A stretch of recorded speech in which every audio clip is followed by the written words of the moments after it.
Welcome to Elevate Your Mind, your number one podcast for peak performance strategies that will enhance your mindset, develop your emotional skill set, and maybe, just maybe, be the catalyst to create positive forward momentum in your life. Here's what's to come from today's pod. But hear me on this. Why did you move into action? Because you were communicating with yourself in a different way. When it comes to the emotional part of you that would get you up at 5 a.m, you communicated in a completely different way. When you get to a stage with your emotions where you go, you know what, enough's enough, I'm not doing this anymore, you communicate in a completely different way than when you go, oh my God, am I feeling okay? What should I do? Or what if? Completely different. What are you doing? Boom, and we are live. Guys, welcome back. It is a pleasure to be back here with you again, bringing you another episode of Elevate Your Mind. For those of you who are new here, welcome. This is another platform where I'll try to bring you insurmountable value so you can implement it in your life, so you can enhance your life, mindset and emotions and ultimately break free from the limiting things that are holding you back. And today is going to be absolutely no different to that, because so many of you recently are getting so much value from these podcasts. I mean, a friend must have told a friend who told another friend, because our viewings have gone through the roof, which has been amazing. And so many of you have been reaching out to me through various platforms telling me how important and valuable this has been for you. So that's really, really amazing to hear. And see, today's particular episode is going to be quite poignant for quite a few. And today's episode is all about how to communicate with your emotional mind. How to communicate with your emotional mind. Because you see, let me dive just straight in here. People are often confused. And they're frustrated and they're annoyed. Because they are often finding themselves in a situation where logically they know better. Logically they know much better. However, they can't seem to break through. They can't seem to create a shift in how they feel. They can't seem to create a change in the way that they're feeling on an emotional level. And it's incredibly infuriating, incredibly frustrating for people. Why? Because people got these goals, aspirations, things that they want to do, and they feel like, why the hell can I not just do this? Literally a month, 6 months, a year, 2 years ago, I was completely fine.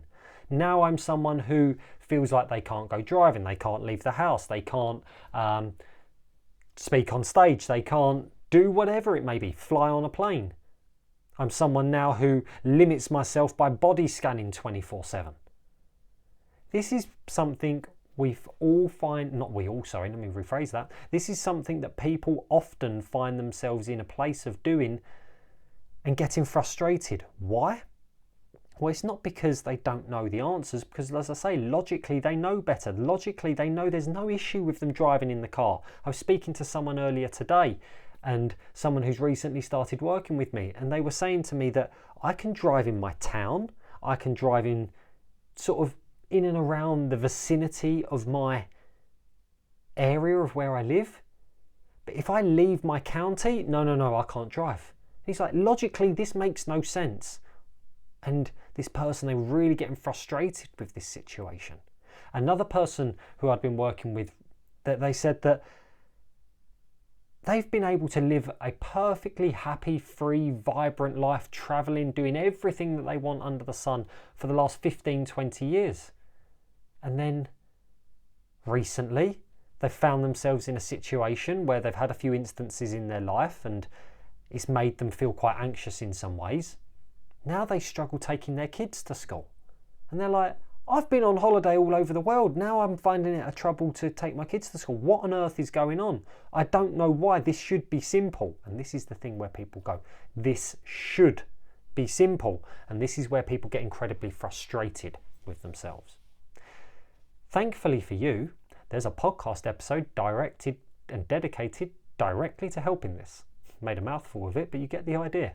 Because whether you're with me on YouTube here or whether you're with me on audio podcast, I'm going to explain to you very, very simply in no uncertain terms how you communicate with your emotional mind, because it is very different to how you communicate with the conscious part of your mind. And see this as an example. Imagine your mind as like this sphere and divide it into two, whether you want to do that horizontally or vertically. Let's say for this purposes, let's do this horizontally. The top half of your mind represents the emotional part of your mind. The bottom half of this sphere, your mind, represents the conscious part. Now, for those of you who like to take notes, who I know take notes during this, literally do this on your notes. Do not do this if you're driving. Put a circle, put a horizontal line through the middle, and on the bottom page, on the bottom part of it, put conscious mind. On the top part, put emotional mind. Now, with your conscious mind, very, very simply, I'm going to get straight to the crux of this here for you. Your conscious mind operates through asking and answering questions. Put that in there. Asking and answering questions. This is what your conscious mind does. In the 5 minutes or so that I've been speaking to you here, I've said some things and you've gone, oh yeah, does that relate to me? Oh yeah, I can see that actually. Oh yeah, that's what happened with Tina. That's what happened with Terry. What do I think about that? And you've been doing this the whole time. You've been asking and answering yourself questions all day. This is how we live, by the way. Well, you know, when someone asks a question and I say to you, do you know what I mean? You go, yeah, do I know what he means? Yeah, I do know what you mean. And sometimes we do this very rapidly. Sometimes we spend a little bit more time pondering. For those of you who are professional overthinkers, then you do this regularly. You're constantly asking, maybe not answering questions, because then you wouldn't be overthinking as much. That's a different podcast, because you see, if you answered your questions, you wouldn't overthink as much.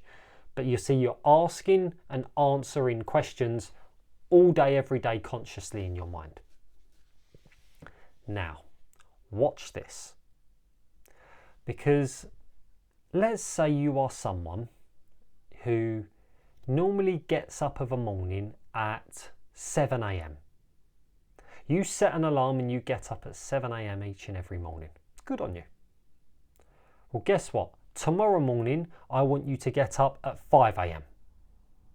Oh. Straight away, you're asking questions consciously. Really? What's the point? Do I really have to? Is there a benefit to it? You're asking yourself this. Now watch this. Because what happens is this. You think, you know what, Matt's told me this, so you know what, I'm going to give it a go. Cool, all right, cool. So you set your alarm tonight for 5 a.m. and then you wake up tomorrow morning at 5 a.m. And what do you do straight away? Oh, God. Do I want to get up? Oh, I had a rough night's sleep. Oh, I really didn't sleep well. Oh, it's so early still. Should I get up? And what happens? Well, I'll tell you what happens. You press snooze on that alarm and you go straight back to sleep, and then you get up at 7 o'clock when you normally do. How many of us have been there? Put your hands in the air. How many of us have set an alarm to go down the gym and not done it? How many of us have set an alarm because, you know, we want to get into good habits and not done it? How many of us have, you know, done these things or said we're going to start eating healthier and not done it? Well, I'll tell you why you haven't done it.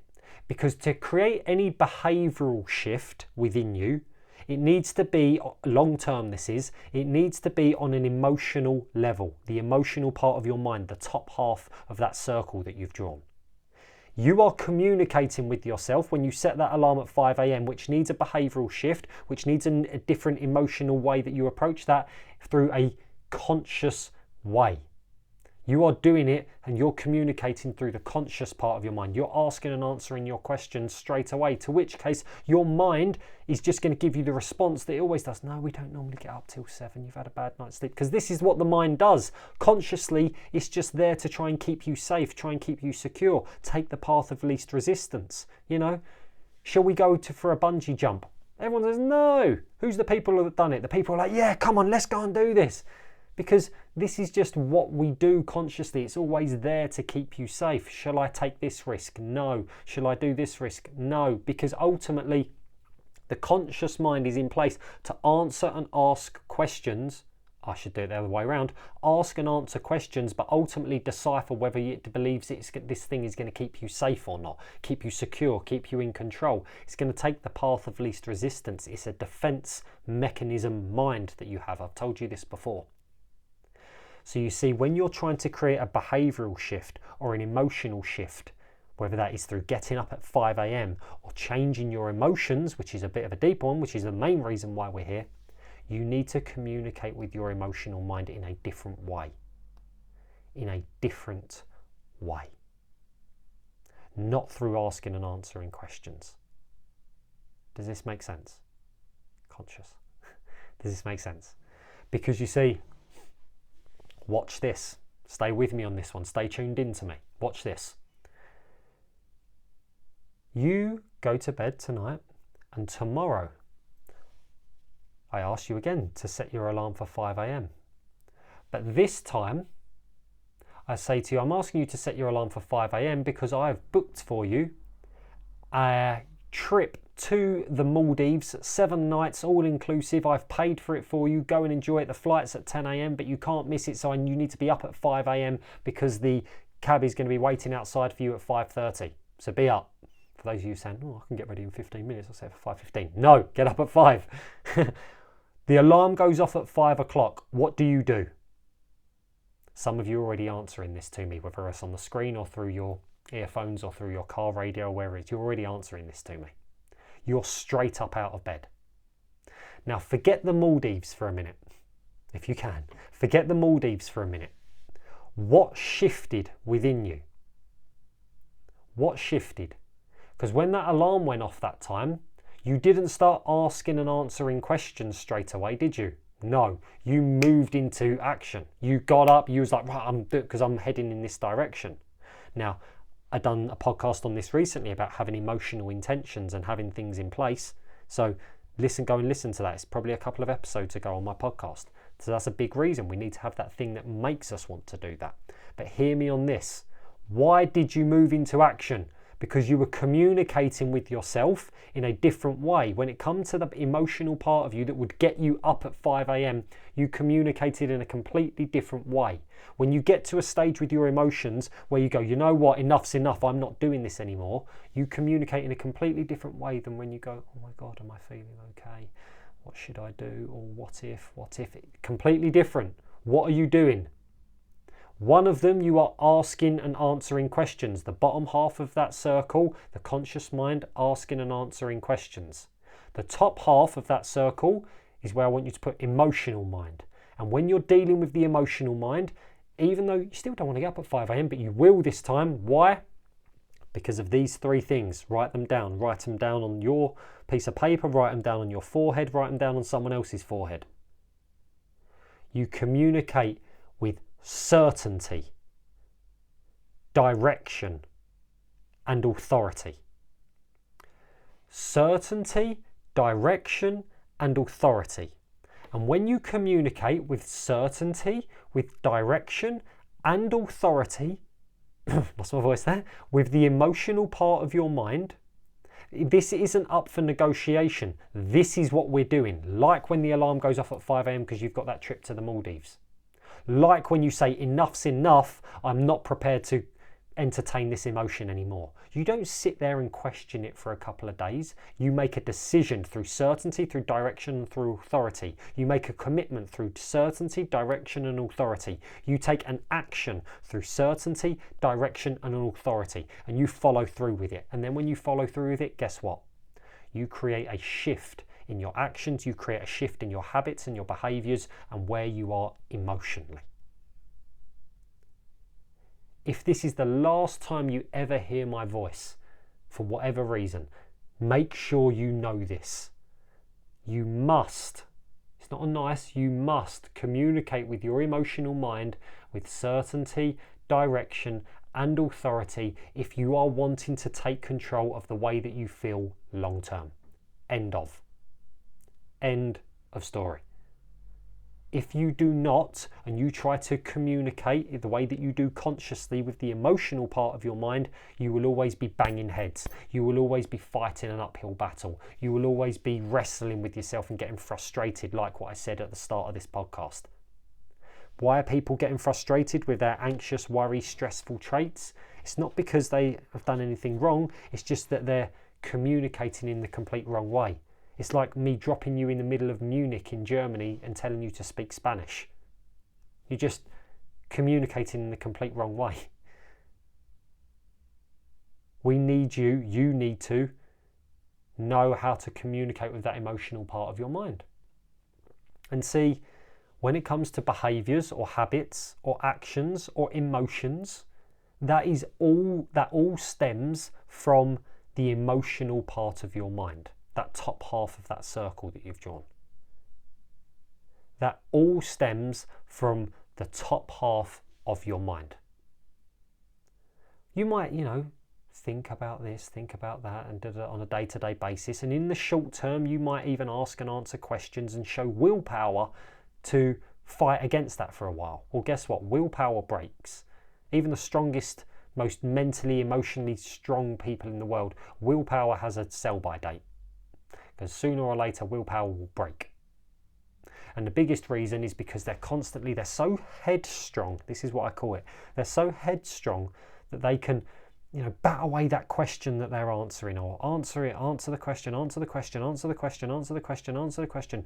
think you can do it. Yes, I can. I don't think you can do it. Do you think you can do it? Yes, I can. Yes, I can. Yes. But really, they're just battling this whole situation the whole time. Why? Because they're just not communicating with the right way that creates a shift in their emotions. And I've spoke quite passionately about this at this stage. Let me slow down a little bit. When it comes to your emotions, your habits, your behaviours, anything that you want to do that you currently don't already do, whether that's break free of an emotion, whether that's get up at 5 a.m. instead of 7 a.m, whether that's start a new gym regime, a new eating plan, whether it's to get on a plane and you haven't done it in 20 years.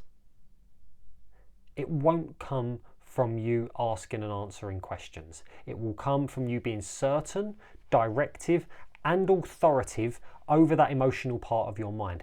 This isn't a case of this is up for debate. This is what we are doing. And see, the ownership of you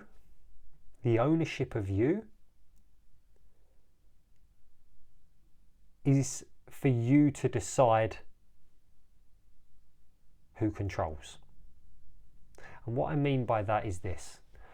Most people don't own their mind. And I do say most people on this occasion. Most people don't own their mind. Most people's emotional mind is owned by a circumstance or an event or a situation that might have happened 5, 10, 15, 20, 25 years ago.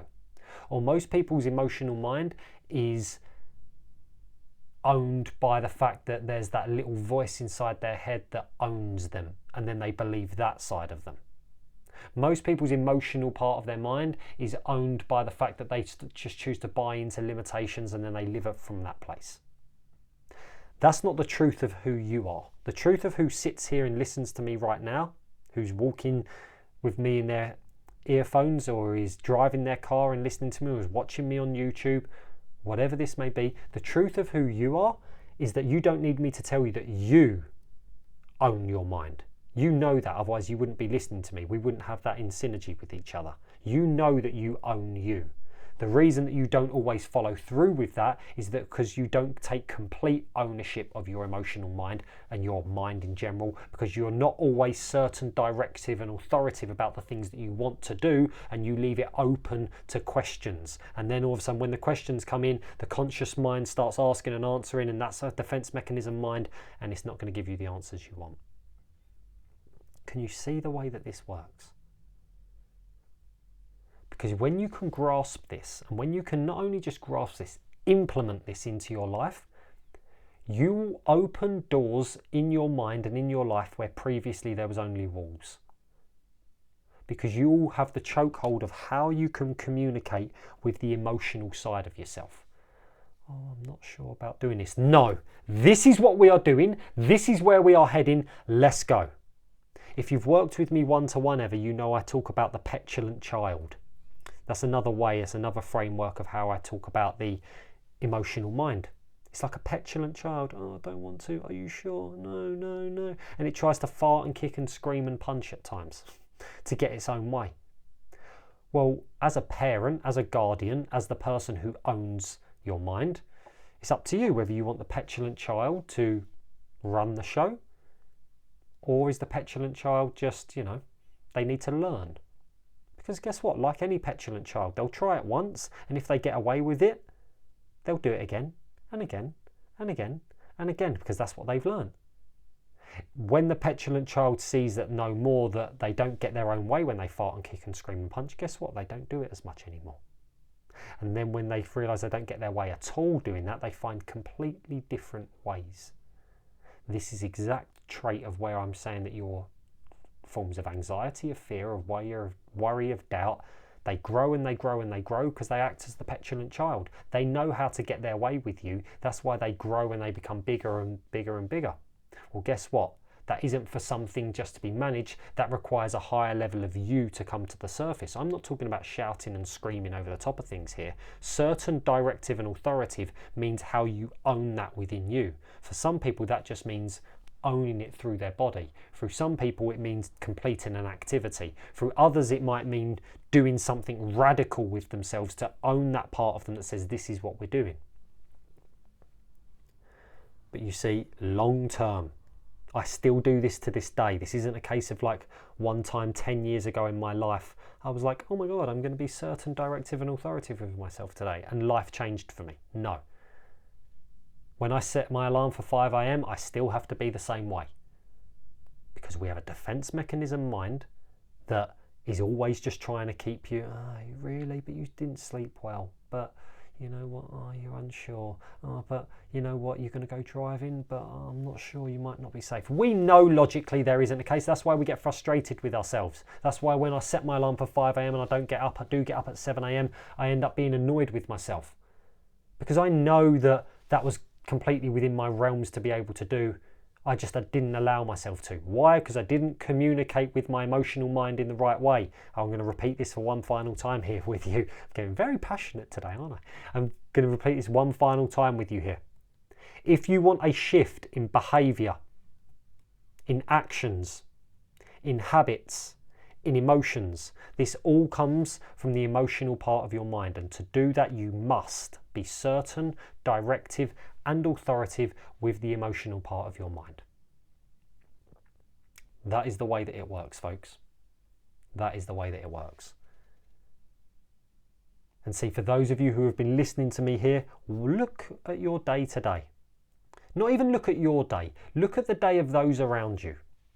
And for the people who you work with, or you spend time with, or family, or whoever it may be, watch the things that they don't follow through on. Watch those things. And watch the way that they go about it. Even though they want to, even though, they want to change certain things, watch the way they go about it.